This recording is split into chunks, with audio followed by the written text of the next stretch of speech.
Well, hello, everyone. Good evening and welcome to the Virtual Astronaut. We're very glad that you could join us tonight.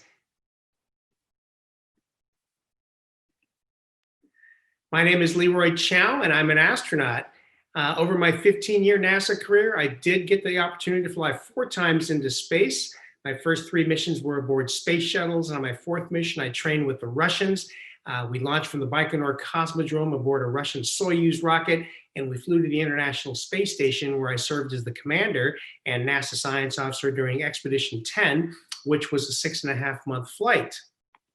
Ever since I can remember, from a very young age, I've always had a fascination with airplanes and later rockets. When I was really young, I would look at picture books of pictures of airplanes, and later when I got a little older, I would memorize how fast and how high they could fly. And I'm not sure where this fascination with flight came from. The only other member of my family that had an interest in flight was my great uncle. And he was taught to fly airplanes by the Americans during World War II in China. He actually got sent to the United States for advanced flight training, transitioning to bombers and reconnaissance aircraft, and he flew numerous combat missions over the Chinese mainland during the war. I was born in the United States, but my parents were both originally from China in the area outlined in red in Shandong province. My father was from a small farming community on the western side of the province, and my mother was from the eastern side of the province in the beautiful port city of Qingdao. And in fact, if you go back to Qingdao today, you could still see some of the German architecture there. You know, the Chinese have been brewing beer for probably 3,000 or so years, but they've only been brewing a good beer for a few hundred years, ever since the Germans came and showed them how to do it right. And if you go back to Qingdao today, you can still see a lot of the government buildings with the red tile German architecture roofs, and still a very, very beautiful city. After the war, my parents found themselves on the island of Taiwan. And they grew up there as young teens, and then they met each other at university and they got married, and my older sister was actually born on Taiwan. I never did get to meet that great uncle. He did survive the war and all those combat missions and was unfortunately killed after the war, giving a demonstration flight to a journalist. I was born in the United States in Milwaukee, Wisconsin, and here's a picture of me as a young guy in my first spacesuit of sorts. I grew up during the 1960s, during the very beginning of the space program, during the space race. I followed those early missions with a lot of interest. And my heroes back then were the first astronauts, people like Alan Shepard, who was the very first American to fly into space. But it really was the Apollo moon program that captured my imagination as a young person. In fact, I was 8 years old when Apollo 11 landed on the moon, and that had such an impact on me. And it's hard to imagine if you were young enough that you weren't old enough to remember that event live, or you weren't born yet. But the excitement of that just inspired, I think, a whole generation of people. And I'd like to show you just a short video that NASA put together on the 50th anniversary of Apollo 11, just a little over 50 years ago.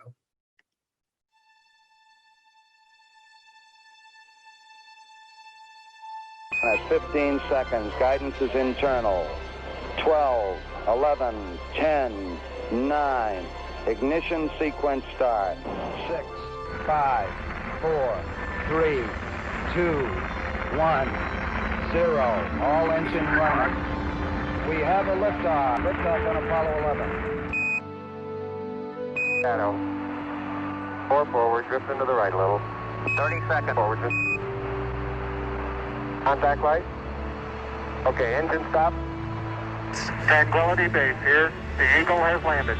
Roger, Tranquility. We copy you on the ground. You got a bunch of guys about to turn blue. We're going to be busy for a minute. Armstrong is on the moon. Neil Armstrong, 38-year-old American, standing on the surface of the moon. On this July 20th, 1969. That's one small step for man. One giant leap for mankind. Oh, that looks beautiful, Neil. It has a stark beauty all its own. It's like much of the high desert of the United States. It's different, but it's very pretty out here. Beautiful view. Isn't that something? Magnificent sight out here. Magnificent desolation. Tranquility Base, Houston. Guidance recommendation is pings, and you're cleared for takeoff. Roger, understand. We're number 1 on the runway. 7, 6, 5, engine arm ascent.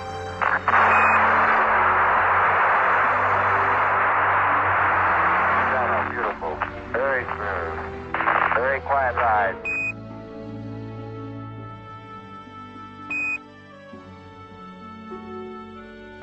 Apollo 11, this is Hornet, over. Apollo 1, this is Apollo 11, reading you loud and clear. Our position 1330.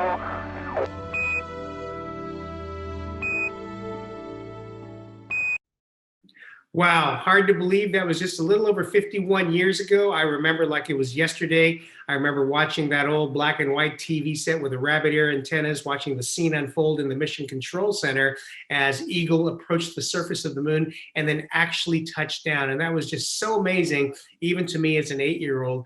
And I remember going outside later and looking at the moon and thinking, wow, almost 250,000 miles away, there are 2 astronauts sitting in that lunar module getting ready to take those first steps. And then, of course, when Neil Armstrong and Buzz Aldrin did take those first steps on the moon, that was it for me. That was, you know, I looked up there and I said, you know, I want to be like those guys who were on the moon, and I'm going to at least try to become an astronaut. So I worked really hard. Went to school, studied chemical engineering, first at University of California at Berkeley, and then got my doctorates at the University of California in Santa Barbara. I worked for a little while and then put my application into NASA. I was fortunate enough to be interviewed and then actually to get selected. So that was a very exciting time. This is a little bit funny. This is obviously a long time ago. This is about 30 years ago and maybe 20 or so pounds ago. I was part of the 13th astronaut group selected by NASA, and we came from all across the United States. We were a mixture of men and women, people from different cultural backgrounds and heritages. We were different professions, certainly a lot of research engineers like me, a lot of test pilots, military test pilots from the different services. We also had a couple of medical doctors and a couple of physicists to round out the group, and we all reported to Houston, and we started our training together. About 2 years later, I got assigned to my first mission and I started training for that flight.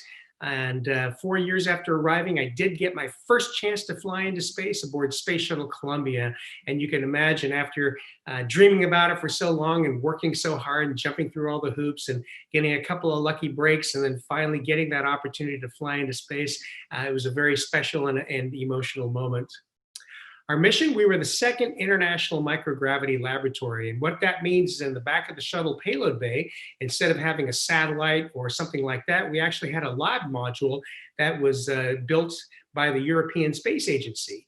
These were the days before we had International Space Station. So this is the main way we used to do research work in space. We would fly these 2-week lab missions. And in our case, we actually worked around the clock in 2 different shifts to keep that laboratory operating 24/7 over those 2 weeks. My second mission, I got turned around pretty quickly onto Space Shuttle Endeavour. And the main purpose of this mission was to use the robotic arm of the Space Shuttle to retrieve a Japanese satellite that had been launched 3 months prior. It had been loaded up with samples of different kinds of materials to study the effects of the low Earth orbit environment on those materials to help us build more robust spacecraft in the future. But the biggest deal for me personally, it was the first chance I had to put on that big white spacesuit and go outside and lead my first 2 spacewalks, or what we call extravehicular activities, or EVA. And what we were doing, we were testing tools and construction techniques that we would actually use later to help build the International Space Station. After that flight, I stayed on the ground for a few years, continuing to help develop those tools and construction techniques, spent a lot of time in the water tank, the largest swimming pool in the world here at NASA down in Houston, in the spacesuit, helping to work out those detailed procedures of how we were going to build that big space station. And then I got a chance to put some of that into practice on my next flight, which was aboard Space Shuttle Discovery. On that mission, we were the second major assembly mission of the space station program. We flew up to the station, which back then was still pretty small. We brought 2 big pieces with us in the Space Shuttle payload bay, and we used the robotic arm to position those pieces over the station. And then over 4 spacewalks and 2 teams, we went ahead and bolted those pieces down onto the station and connected the electrical cables to bring them to life. We also installed the main data link between the station and the ground. We were out EVA, and while my partner held the two pieces together, the dish onto the boom, I used a power tool and I drove 4 bolts to bolt that antenna dish onto the boom, connected up the electrical cables, and then I swung the boom out and locked it in place. And that today is still the main data link between the station and the ground. So all the video that you see coming from space station, all of the data from the experiments and some of the vehicle telemetry all flow through that antenna, through the satellite system, down into the ground and into the Mission Control Center. After the landing of Space Shuttle Discovery, somehow 10 years had gone by. I had flown 3 space shuttle missions, and I was trying to figure out what I was going to do next when the chief astronaut asked me to join the Expedition Corps. This is something I hadn't thought much about before, because up until that point, my career had pretty much been geared to helping to figure out how we're going to build that big space station and then participating in that construction process. Now I was being asked to shift gears a little bit. I was still going to be a flyer, but no longer would I be training to fly a 2-week shuttle mission. Now I was being asked to train to live and work aboard the station on what turned out to be a 6.5-month flight. So I did take a few days to think about it. I wasn't exactly sure I wanted to go up for 6.5 months and live in a series of tin cans. But even after I decided I wanted to accept that challenge, the bigger commitment was training. I was going to be training for at least 3.5 years. I was going to be spending half of that time in Star City, just outside of Moscow, because Russia is the other major partner in the space station program. And so it'd be 1 month there, 1 month in Houston, back and forth the whole time, pretty much jet lagged all the time. I was going to have to learn the Russian language to pretty much a fluent level, because not only did I have to learn their systems from their instructors who didn't speak English, but I was going to be flying as a co-pilot, basically, of the Russian Soyuz spacecraft with a Russian crew, Russian control panel, Russian procedures, and working with the Russian Mission Control Center and a Russian management team. And so it was a pretty big commitment. The Russians had to do the same thing. The cosmonauts had to spend half of their time here in Houston. They had to learn English for the same reasons. They had to learn our systems from our instructors. They had to work with our Mission Control Center and our management. And so it was a big commitment on all our sides, but we all agreed after our missions that these were by far the most rewarding missions of our careers.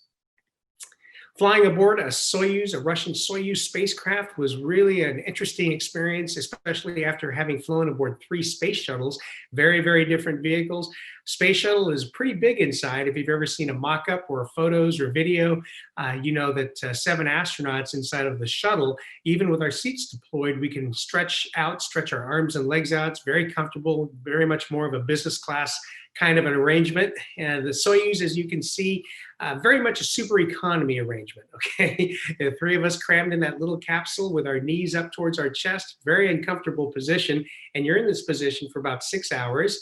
The spacecraft is the most reliable crewed spacecraft ever operated, and it still kind of holds a special place in my heart. Flying from the Baikonur Cosmodrome was also a very different experience from launching from Cape Canaveral down at the Kennedy Space Center. But in either case, it takes about 9 minutes to get from the launch pad into low Earth orbit up to our orbital speed of about 17,500 miles an hour. Well, this is Salizhan Sharipov. He was my crewmate. Salizhan was a Russian Air Force colonel. In fact, at the time, he was the youngest full colonel in the Russian Air Force. And he was a fighter pilot. He got to fly a lot of the cool airplanes that I had looked at and read about when I was a kid. Even though he was a Russian Air Force officer, ethnically, Salizhan is an Uzbek, and he was born and raised in neighboring Kyrgyzia. So just a little piece of trivia, he and I comprised the first all-Asian space crew flying in space. Well, the main purpose of the station is research work, so we did as many experiments as we could. But the main purpose of our series of missions back then was maintenance and repair. We were flying only about 1.5 years after the Space Shuttle Columbia accident, and our main goal was to keep the space station in a good state of repair so that we could, when we got the shuttle flying again, we could resume construction of the space station. We needed, of course, the shuttle to bring up the other big pieces, the other big modules, truss elements, solar arrays, big spares, things like that. And so we spent most of our time doing maintenance and repair, doing scheduled maintenance and fixing things that broke down, sometimes things that were never anticipated to break down, and we had to work with the control centers to figure out how to work around all those things. We did get to do 2 Russian spacewalks, 2 Russian EVAs, and this was really a special treat for me because I'd become a specialist in using American spacesuits and American tools for construction, and this was a chance to try out the Russian suit. On our first EVA, we went out and installed a remote-controlled robotics experiment, and we retrieved experiment packages to bring them back to the ground for scientists to analyze. On our second EVA, we furthered space station construction by installing navigation antennas that would be used by future spacecraft bringing supplies up to the station. We installed a Russian GLONASS antenna, their equivalent of GPS, which would help fix more accurately the position of the space station. And Salishan deployed a nanosat, just a little coffee can sized satellite communications experiment, and he did that just by throwing it off the back of the station. Well, space station at 20 years, this is pretty darned amazing. I mean, space station, I can't believe it's actually been permanently occupied for 20 years. I can't believe it went together as smoothly as it did. All of us in the business, we were really pleasantly surprised at how much the modules, or how easily they fit together with relatively few problems. Just think about it. We had these modules built in different countries, and they never physically touched each other until they were in space and they actually fit, right? We had very complex mechanisms that sometimes seemed a little bit Rube Goldberg-ish, but they all work and they all continue to work. And we've been able to get through all the problems. We've had some significant issues with the station over the years, but we've always been able to work through them and keep it going. And so the station is in a good state right now, and it's going to hopefully continue to operate for many years. I think it's an essential part of a exploration program because the station is a test bed, not only an engineering test bed for things like life support systems. Believe it or not, we still cannot build, neither the Americans or the Russians, super robust life support systems. They all require a lot of maintenance and repair, a lot of spare parts, things like that. And we really need to get that down before we can build a spacecraft that we want to send to Mars because the journey is so long. So 20 years of space station, I'll tell you what, you get so consumed. There's a lot of things to learn about operating a big space station like this, and you get so consumed in the training that you can kind of forget things, right? For example, I had to leave the United States at the end of August before my launch. My launch was in mid-October, but I had to leave at the end of August to complete my Russian training and then go down to the launch site in Kazakhstan. And so inevitably, you're going to forget a few things, right? And I'm not the first one, certainly, to have forgotten a few things. You get so consumed in your training. For example, on Apollo 13, Jack Swigert was put onto the crew relatively late. He was trained as a backup, but he had to come up to speed as a prime crew member. And he got so busy on 13 that he didn't realize until after they launched that he had actually forgotten to file his income taxes. And so I believe it was with a conference with the president where he asked for an extension on the air to ground during the flight of Apollo 13. And of course, it was granted. In my case, leaving in August in 2004, I wasn't even thinking about the November elections, and so I didn't have an absentee ballot. I'm not sure I could have even gotten one that early, but I forgot. How am I going to vote for president in 2004? And so fortunately for me, some years ago, another astronaut had voted in a local election from the space shuttle. And so the mechanism was in place for NASA to make that happen with the officials in the voter registrar office. And so it was a simple matter for them to arrange for me to vote for president in the 2004 election. And I'm sure you all saw in the news recently, Kate Rubins, one of the astronauts on board the station now, recently voted for president in this election. And so it was actually, this process was fairly simple. An encrypted email was sent to me aboard the station. Only I knew the password and a person on the ground knew the password. And so I filled out my ballot basically and emailed it back in the encrypted form. And then the person in the registrar's office who knew the password was able to open my ballot and then transcribe it onto an official ballot, thus making my vote official. And so only one other person knows exactly how I voted. But that was a pretty simple process, but underscores the importance, I think, of every voice. And hopefully you've all either already done early voting or you're going to get out there tomorrow and go cast your ballot live, or you've got an absentee ballot. But hopefully you'll all get out there and vote, and I encourage you to do that. Well, spaceflight really is a magical experience. It's a life-changing experience. I don't think anyone flies into space without some pretty serious introspection, looking into deep space and thinking about what it's all about and why are we here. Our favorite thing to do aboard the space station and in spaceflight or in low Earth orbit is to look at the Earth and take pictures. The Earth is much more bright and beautiful than I imagined it to be. On this mission alone, I shot over 16,000 photos of the Earth, and I'd just like to share a few with you. This is looking over the Himalaya mountains into China, and from our perch of about 280 miles up, the Himalaya mountains, the snow-capped mountains look pretty small, but just remember, buried down in there somewhere is Mount Everest, the tallest peak on the Earth. Here's some different places from around the world. This is Beijing, the capital of China. Light snowfall bringing out some of the detail there. And that rectangle in the middle of the photograph, that's the Forbidden City where the old emperors used to live. Here's New York City, Manhattan. This shows you what's possible on a clear day with a little bit of practice. You can see the details of Central Park pretty clearly. This is all handheld photography, by the way.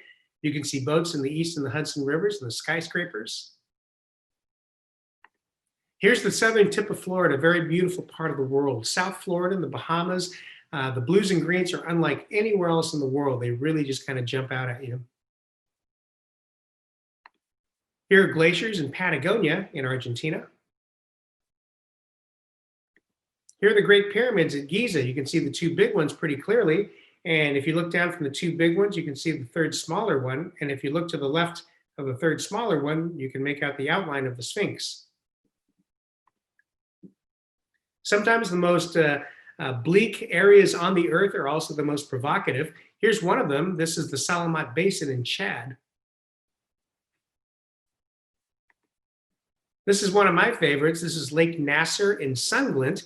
And so I was able to capture this photograph when the sun was reflecting at just the right angle, almost perfectly off the surface of the water and into the camera lens. This is what it really looked like out the window just for a moment, and I was able to capture it. Sometimes Mother Nature's just funny. I saw this in January, grabbed a camera and had the perfect thing to send down for Valentine's Day. Well, 6.5 months was about up. It was time to start thinking about coming home. The Russian Mission Control Center asked us to put our pressure suits back on to make sure they still fit, because in space, in the absence of gravity, your spine relaxes and actually stretches out. So you actually get about 1.5 inches taller, which is pretty weird, right? But they have to accommodate for that when they build your suit. Being operational guys, we had a good chuckle about that. What were they going to do if our suits didn't fit? We were still going to come home. And before you get too excited about being taller, within an hour or so of being on the ground, you're back to your normal height. Well, here I am on the right side for entry. This is just before the deorbit burn, about 45 minutes before touchdown. And again, you can see how cramped it is inside of that Soyuz spacecraft, made even more so by all the bags of things that this control center has asked us to bring down with us. Well, Space Shuttle, of course, had wings. And so once it got down into the thicker part of the atmosphere, we'd turn into an airplane and glide down and land on a conventional runway. And depending on the skills of your commander that day, you had more or less a pretty smooth landing. In the case of capsule spacecraft like Soyuz, you come down under a parachute. But even under the parachute canopy, you're still falling pretty darn fast, around 25 feet per second. And so about 3 feet off the ground in the center panel, you see 6 solid rocket motors fire to slow you down just before impact. But then on the right side, you see, even with all that, you still hit the ground pretty hard. Fortunately, we have other shock absorbing devices. And when all those things work, you hit the ground pretty hard, but it doesn't hurt, at least not too much. As sometimes happens, we tipped over, which made it even less comfortable being deconditioned from 6.5 months in space. But the rescue forces were right on top of us. They had us out of the vehicle in about 20 minutes, followed us down in their helicopters, sat us down in lawn chairs, handed us satellite phones so we could call our families and our loved ones, let them know that we were safe. After a quick ceremony in Kazakhstan, they put us back on the airplanes, flew us back to Star City outside of Russia, where we were reunited with our families. And then I spent the rest of the year kind of wrapping things up, writing the reports, doing the debriefs. Saljan and I traveled around the world to thank all the individuals and teams that had made our mission such a big success. And then I decided it was time to leave NASA and do other things. I'd been at NASA for 15 years, had a wonderful flying career, couldn't have asked for more. And, it was time to let some of the younger people behind me get a chance to go fly and fly their missions. So I stayed in the Houston area, and I still do a little consulting work and some speaking. I have a company called One Orbit, and we do corporate training as well as sponsored education programs. And we do programs as varied as student programs to cruise ship programs to corporate keynotes and other workshops. Several years ago, I was asked to be part of a White House appointed committee to look at US human spaceflight plans and put together option packages for the administration. If you've been following the space program and things that are going on, you've known that we've had some left turns, some right turns, some starts, some stops, false starts, all kinds of things. And of course, budget is always an issue. So I'll kind of update you on where we are today. Space Shuttle, of course, was retired in 2011 after we finished building the space station. And it pains me to see these things in museums. There were a lot of life left in these machines, and you know, in my opinion, we should have kept flying them. But it is what it is. They've all been retired now, and I still like to go see them when I have the chance. We are still building the next generation government vehicle called Orion.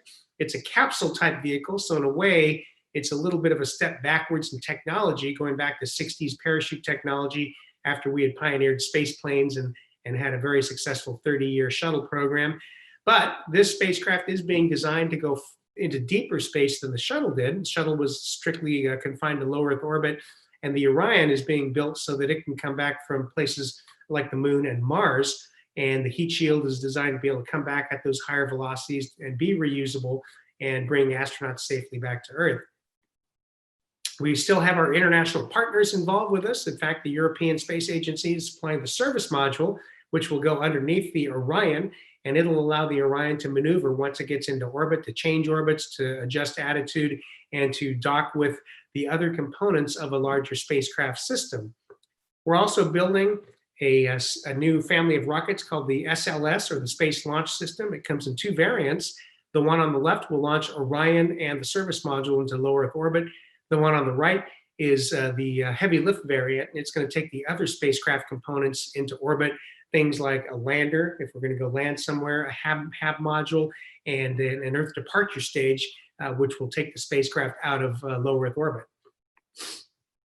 Probably the most exciting, but also the most controversial at the time of the new space policy was NASA was ordered to work with commercial companies to help them develop the capability to launch astronauts to and from the International Space Station. So two companies are now receiving, or have been receiving, NASA assistance in the form of funding as well as technical assistance. SpaceX certainly has been in the news in the last few years. They've been flying cargo successfully for a number of years to the space station, and very recently just launched the first NASA astronauts aboard their Crew Dragon and a Falcon 9 rocket to the ISS, and came back bringing them back safely. It was a very successful test flight. And in just a couple of weeks, we're going to launch another SpaceX on its first operational mission, another Crew Dragon, carrying NASA astronauts to the ISS. The other company receiving NASA assistance is a very well-known company in aerospace, the Boeing company. Of course, Boeing is building a spacecraft, a commercial spacecraft called Starliner, and they plan to have their first test with crew aboard, hopefully maybe sometime in the beginning of next year. In the case of the Boeing spacecraft, the Starliner will rely on a rocket that's in the US stable, the longest serving rocket called the Atlas. This is the Atlas V. The Atlas has been steadily upgraded over the years, very reliable spacecraft or launcher, and it's going to take the Starliner to and from the to the ISS. ISS itself is slated for operation through at least 2024. Looks like it's going to last through at least 2028 and maybe beyond. I think it's capable of going longer than that. As I mentioned, I think ISS is a critical component of any space exploration, deep space exploration program. And so it's continuing to operate very well, and it's going to help us figure out how to do things. As you know, a few years ago, there was a pivot back towards the moon. President Trump calling for human landing by 2024 to bring the first woman to the moon, first woman to set foot on the moon, called the Artemis program. There are a number of different architectures being looked at. Of course, the way that NASA is splitting it out, hopefully Artemis will get there by 2024, but it's a very ambitious goal. We'll see how it goes. We'll see if the funding arrives. But the more sustainable trajectory for a complementary program to Artemis, would involve something called a gateway, deep space gateway. You can think of that as a small space station that doesn't orbit the Earth, it orbits the moon, and it's a destination for spacecraft coming up to dock to the gateway in lunar orbit. And then astronauts can transfer to the gateway and either get into a lander and transfer down to the surface of the moon, or in the future, perhaps get into another spacecraft, something like the deep space transport you see there, and go to another destination, perhaps hopefully one day to Mars. And so it's a flexible architecture. It allows a sustainable way to operate around the moon.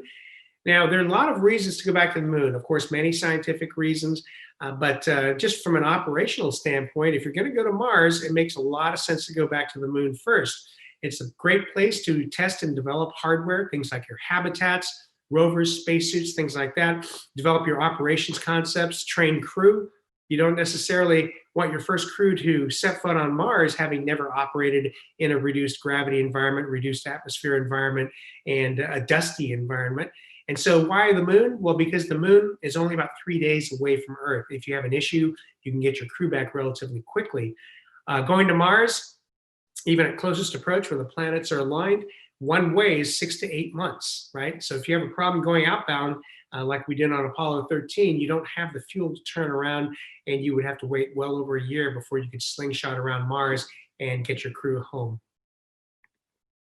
Of course, the idea is to get boots on the ground to Mars, and I hope there's some young people out there watching tonight, because I always like to say, think about it. You might be the first person to set foot on Mars, and wouldn't that be cool?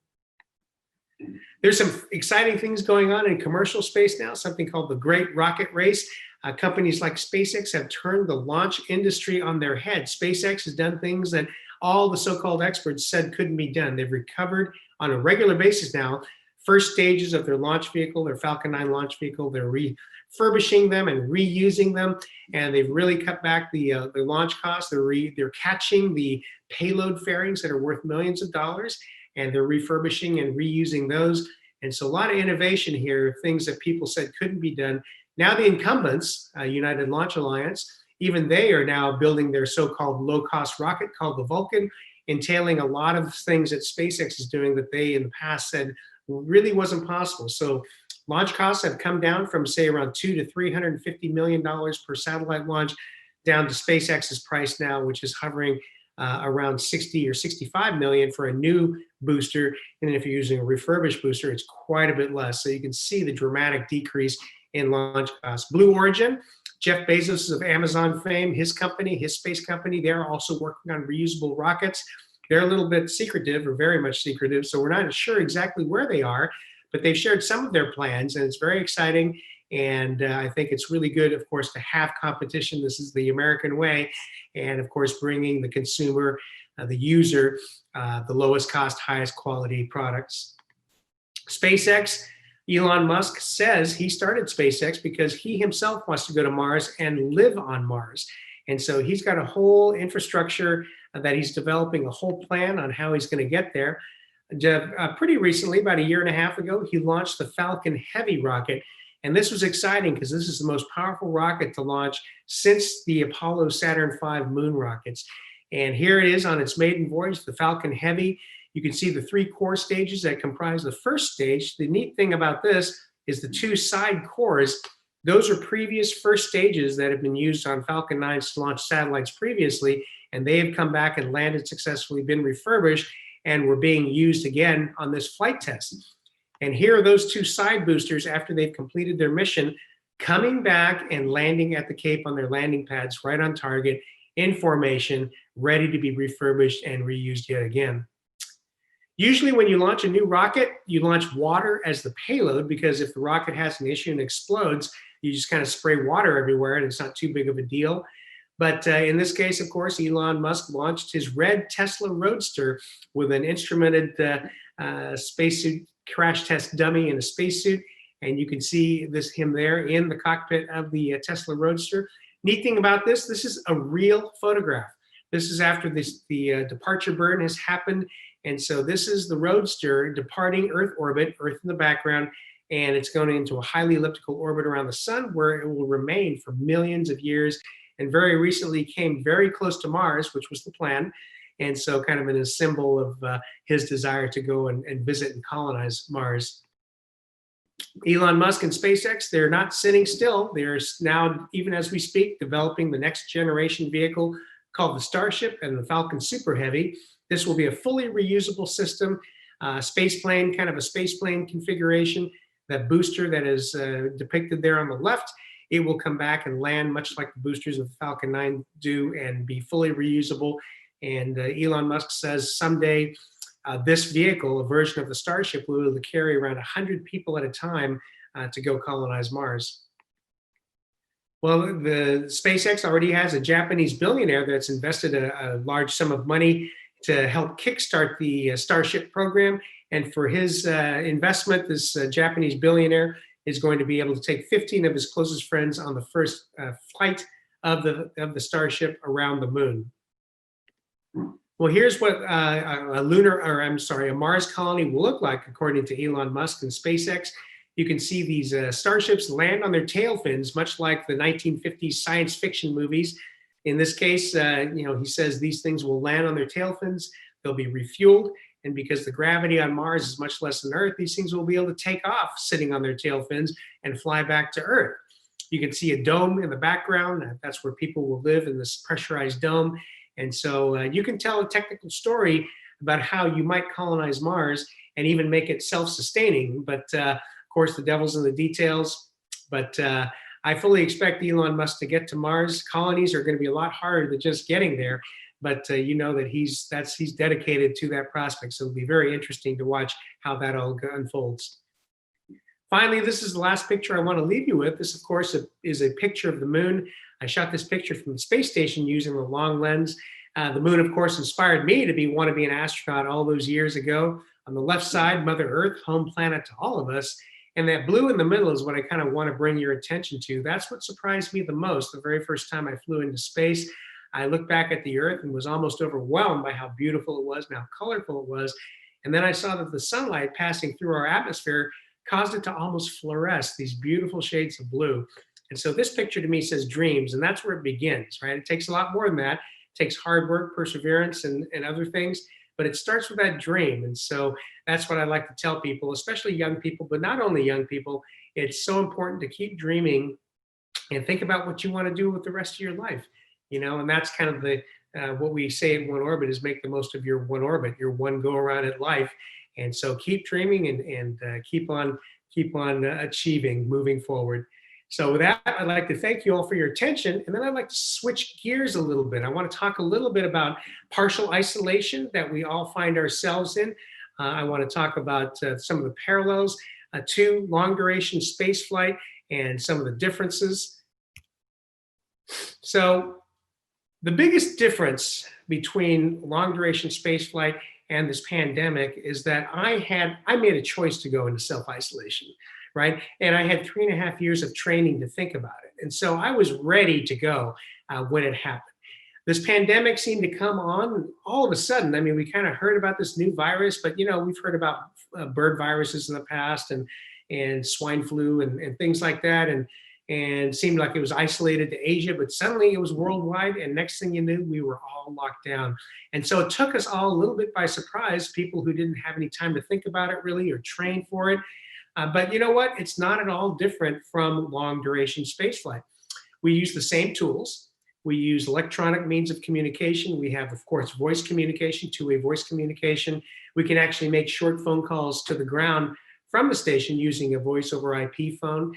When the dish is pointed at the satellite, we have video conferencing capability, and of course we have email. And so, what most companies and organizations have found is that the most efficient way to operate in this kind of separated medium is basically how we operate the space station. We operate asynchronously. That is, we don't sit in front of a Zoom call all day or video conference all day. We tag up in the morning. We talk about what we're going to do, answer any questions, and we go off and we work. And smaller groups will get together or communicate as necessary. And then we tag up at the end of the day and we talk about how things went, any issues that we had, and what we're going to do the next day, right? And so that seems to work very well. And so The biggest thing that we have to do, I think, is to keep ourselves and each other from being demotivated, because that can cause a lot of depression. It affects our productivity, of course. In aviation and spaceflight, we use checklists. So as you, as a leader of your organization, use a checklist. It can be a mental checklist, doesn't literally have to be written down, but keep track of your folks. See how they're doing. If you're doing Zoom tag ups or other video conferencing tag ups, you can tell, are people still grooming themselves? Are they showing up on time? Are they contributing? And so you want to watch to see how people are doing, and if they need a little bit of help, maybe you can give them a call and give them a pep talk and give them some ideas on how to kind of keep going. One of the biggest things you have to do is to be realistic in setting expectations. And this is something as a leader you need to impart to every member of your team: is don't set unrealistic expectations. If you say, oh, I'm sure we'll be out of this by the end of the year. Well, if the end of the year comes and we're not out of it, you're going to be disappointed, and you're going to, that can cause more depression, and you can get into this downward spiral, right? And that's something that you really want to avoid, because when you get into that downward spiral, a lot of times people will start withdrawing and turning inwards. They'll stop keeping in touch with their loved ones and their family members, things like that. And then that just causes that spiral to tighten up, and you go down even more. So watch for things like that. We have to help each other. Deal with surprises. That can also be demotivating. During our ISS mission, we actually had a food shortage during the first part of the flight, and it was kind of surprising, but the Expedition 9 crew had gotten into our food, so we weren't too happy with them. But we dealt with it with humor. We kind of helped lift each other's spirits by joking about how full we were. We had about 1,200 calories a day of real food for about 4 weeks, so we each lost 5 to 10 pounds. But my dad wasn't very sympathetic. He was interviewed by the news, and he said, well, he needs to lose weight anyway. So anyway, but help each other out, and that's really important. One of the other things that happened during my ISS mission, we had a failure of the toilet system, and that was pretty demoralizing. But we got through it because we were well trained and we were motivated. One Friday evening, after we were finished with our conference and we were getting ready to go to sleep, suddenly the most foul odor you can imagine just came through the cabin. We said, oh my goodness, what is that? We started pulling panels and looking behind them.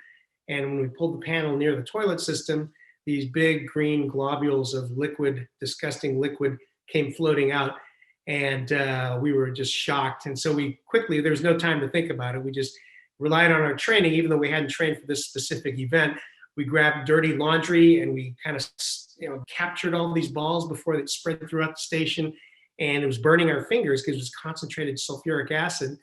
And we were able to get everything under control. We didn't have time to get safety glasses and rubber gloves and all that the ground would have made us do had we called them. And we got it all under control.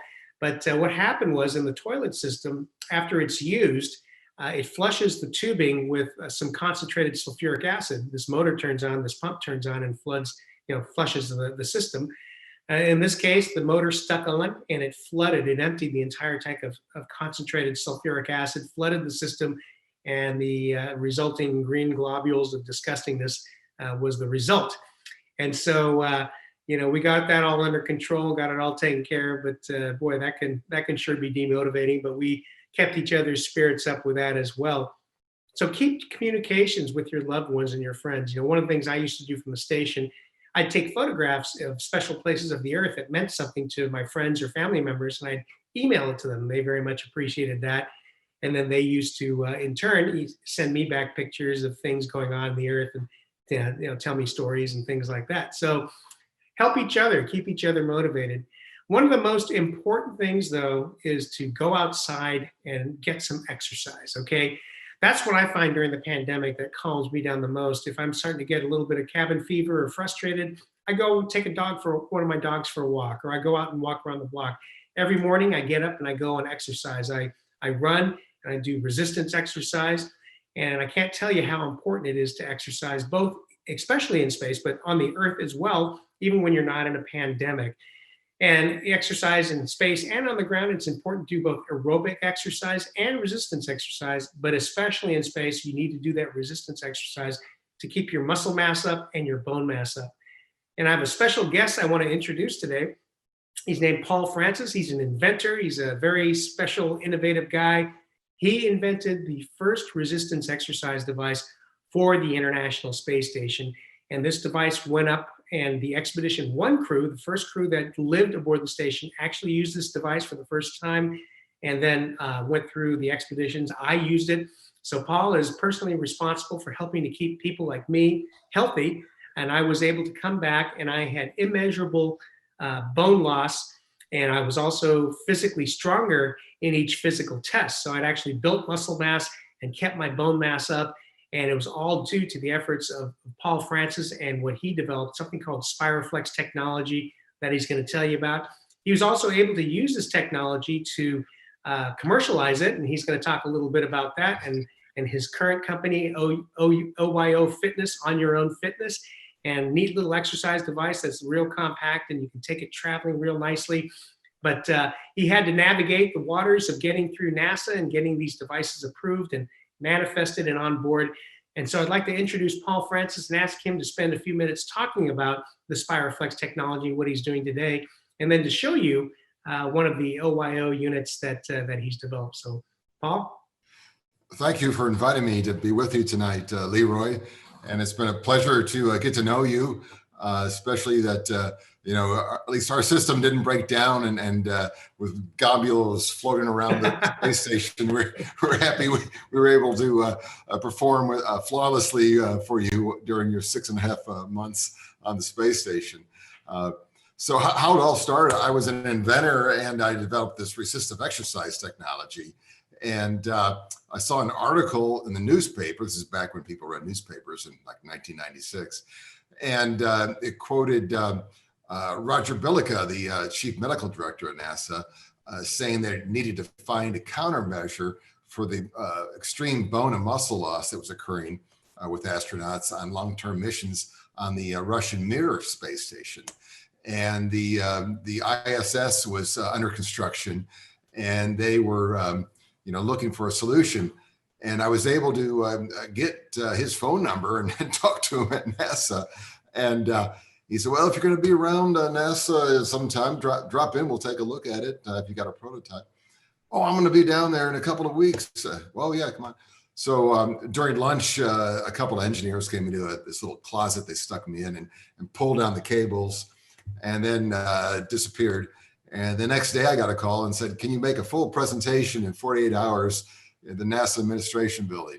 So I had two slide carousels. That was, just before all the computers, you had your, hard drives with all your slides with your PowerPoint, and made a presentation to, about 60 astronauts and administrators and engineers and flight surgeons. And at the end of it, they said, well, this is something we think we want to fly. And so we had kind of a crash program to take this Spiroflex technology I invented and turn it into something that was, space compliant and would take, the life cycle that was required and fulfill the requirements of NASA. And so we were off to the races, and we went up with the first crew, Bill Shepard's crew, and they installed the IRED, the interim resistive exercise device, that Dr. Chiao used. And the first day, Shep texts down that, the weight room is open at Alpha. And so we were on the station for 10 years. And Dr. Chiao, he worked out every day for an hour for the 6.5 months he was there. And he came back stronger, which was, very impressive. And he really had a commitment to stay in shape. So we were, very excited to, have an opportunity to work with NASA. As a kid, like Leroy, I watched the first space flights and stayed home sick from school to watch John Glenn with his first orbital flight. And so I was always kind of a wannabe astronaut myself, but never quite got there. So after that, we went around to the big fitness companies that we had been talking to and said, well, look, NASA's done this study and they were trying to find something as good as free weights that would still work in space. And their study showed that Spiroflex built the same amount of muscle as free weights. And we think this would be a great, home exercise device. So I was able to do a licensing agreement with Nautilus Incorporated, and we came out with the Bowflex Revolution Home Gym. This is back in '07, and it became the best-selling home gym. And then later I started a company called OYO Fitness, and we miniaturized the technology into a smaller device. And this is our latest version. It's called the Nova Gym, and it uses the Spiroflex technology, which is these elastomer spirals that we package, and they can be rated at anywhere from 5 pounds to 40 pounds. But these are 10 pound, and you just snap them on in this device, the Nova Gym, to add resistance. And now you've got a kind of a total body exercise device you work out with wherever you're at. And there's about 100 different exercises, from bicep curls to chest. Now when you pull, it hits your back. You can go around and do lats and deltoids and even triceps. I won't go through the whole routine. And we have an earlier version called the OYO Gym that we're selling, and it has leg attachments, and then the whole thing can fold up. You can just pop off these flex packs and fold the whole thing up and just stick it in your bag and travel with it. And of course, since the pandemic, sales have just skyrocketed, as Leroy was talking about, and people, obviously couldn't go to the health clubs, and they were looking for a home fitness solution. And so our sales are up, like 1,000%, this year. And we're working hard to fulfill all our orders. I'm out of breath after all that exercise. But so, what you're looking at is a spin-off technology from NASA that they funded. And we have, thousands of reviews from people that say this is just a lifesaver for them. They can, and a lot of people with physical issues that can't use free weights. So, it was all, started with the funding and the support of NASA to develop a technology that would work in space that has applications here on Earth. So it's been a great experience. And I enjoyed going to Johnson Space Center and getting to play with all those toys that Leroy got to play with full time. And the hyperbaric chamber going in there, and when the door opens for explosive decompression, and because we were being trained to go up on the KC-135 to test the equipment in zero gravity. And but it was a lot of fun. And that was 20, just a little over 20 years ago. And here we are. The 20-year just about anniversary of the station being manned for the first time. So yeah, it's great to be with you tonight, Leroy. And if there's anything else I missed or any questions you've got for me or any people out there, fire away. Great, thanks, Paul. And that Spiroflex, can you hold up that Spiroflex pack again? Yeah. This is the technology. Here's another version here. Yeah. The secret to that space device, because some of the astronauts, we asked NASA, we said, well, for these resistive exercise device, why don't you just go buy a commercial unit, one of these resistance commercial units? And, some of them, I won't mention the brand, but had a big rubber, basically a huge rubber band. And it's, very successful commercial device, very safe, obviously. Otherwise, they would have been sued out of existence long ago. But the NASA safety people wouldn't have it. They said, no, that unconstrained rubber band is going to break and it's going to kill someone.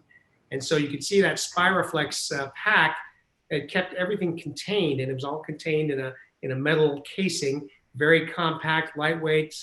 And so that's why that device was flown on the space station as the first resistive exercise device, and it worked extremely well. So to kind of wrap things up. The other advantage was that we showed that we had linear resistance, where a bungee cord, like a rubber band, increases the force. Right. The muscle, is only getting activated at the very end of the motion. So we built in a spiral pulley and these other, mechanical features. So you did get a linear constant resistance through the range of motion, like free weights. So like you would with that was free it. weights, right? Yeah, and it didn't That snap that back was a and key take your head. factor. Yeah, that was a key factor that kept us healthy. I think, Yeah. and so I think that's kind of underscores the importance of exercise both in space and on the Earth. And so get outside as much as you can. Do both, resistance work as well as aerobic work. And that's going to not only keep you healthy physically, but also emotionally. That really helps me a lot. And really the key for us all to get through this pandemic is to work together and help each other. Help your neighbor, help your friends. If you've got extra supplies of something, share those. And I'm sure your friends and neighbors will supply you with things that they have extra of. And so again, set your expectations realistically is very important. Getting outside and exercising and doing both resistance and aerobic exercise is important. And of course, just kind of trying to keep that positive attitude and keeping in touch with your family and friends. Even if you have to make yourself do it, it's important to do so you don't get into that downward spiral. But with that, I'd like to thank everyone for joining us. I think we have some questions. Paul and I are going to stay on here, and I'm opening up the chat, and I think I can see some of the questions coming through. There's one from Jonathan. What's the main difference of exercising in space versus on Earth? Well, the main difference, of course, is you're weightless up in space, right? Microgravity. And so, for example, when we use the treadmill, we have to wear a harness and rubber bungees that hold us down onto the track. Otherwise, we just float away from the treadmill. And so, of course, the bad thing about that is no matter how well the harness is designed, you end up, increasing the rubber bungee strength until you're kind of at the equivalent of your Earth weight, but then you carry it all on your shoulders and it can get pretty uncomfortable. So you can only really kind of run on the treadmill for so long before you can't stand it anymore. We do have an exercise bike, and of course that works well. But an exercise bike in space is a lot harder than here on the ground, because on the ground, you've got gravity. You can actually use the gravity to kind of, work those pedals, and in space you can't, right? And so that's an important factor. And then the resistance exercise device that I use, the iRed that Paul designed, we had a bar and a harness we could attach, and we could do all the different kinds of weightlifting type exercises up in space, and that's what kept us so healthy. So let's see, question number 2 from Heather in Tennessee. Do you sweat in space when you exercise, and does the sweat float around? Is that a problem if it does? You absolutely do sweat, and it's interesting because the sweat just beads up like on your face, on your arms and your legs. And of course, when you're moving, you can sling some of that sweat off, right? And so after you exercise, you use towels just to wipe yourself off, and you go and wipe off the panels to kind of keep things tidy. Let's see, question number 3. How did it feel in Earth's gravitational pull? When you come back from a space flight, even a short shuttle mission, you feel unbelievably heavy. Even after, say, a 2-week shuttle mission, the first time I stood up, I felt about 5 times heavier than I expected. You're very dizzy. In that short period of time, your brain forgets what to do with the signals coming from your balance system. You can't walk a straight line, and they can be provocative. It can make you feel nauseous. And it takes you a couple days for you to feel normal again. After 6.5 months, it took a lot longer to get back to normal. We recovered very quickly. We recovered in about a week, and that's really fast. Most crews take 2 or 3 weeks, and some crews take more than 4 weeks before they kind of feel normal again. And I credit the exercise. We took the exercise very seriously before, during, and after the mission. And once you get to the point where you get your balance back, where you can start exercising and doing some weightlifting and doing some running, something like that, then your recovery really speeds up. Okay, what else do we have here? We have from, let's see, question 4 for Paul. What was your design based on? Any space technology? No, it wasn't. What I originally was trying to do was invent a portable gym, and I was using steel torsion springs. So I was making my own springs and winding them and heat treating them. And they were still pretty heavy, but they were working pretty well. But then under life cycle, they broke at 10,000 cycles. And that's really just too low for a consumer product. So I started searching for another torsional spring concept. And I thought, well, maybe I could use an elastomer and mold it in a spiral shape and then attach numerous of those spirals springs together to create more resistance. And that's what I ended up developing and testing. And it turned out we were getting over 1 million life cycles before any spokes would break. So that's what led me to the what I call my Spireflex space technology. All right, let's see. From Zach in Colorado, what qualities do you think are most important in an astronaut who wants to go to Mars? Well, I think it's the same qualities that NASA uses to select long duration space station flyers, people who can adapt to a different environment, who can work with different people and in teams and be in that isolated kind of confined area for long periods of time. So space station missions are typically 6 months or so. And that's no coincidence because, of course, that's kind of what we think would be one way to or from Mars. And then once you get to Mars, of course, you would still have to live in some kind of habitat, some kind of pressurized volume. So you'd still be constrained in a small area.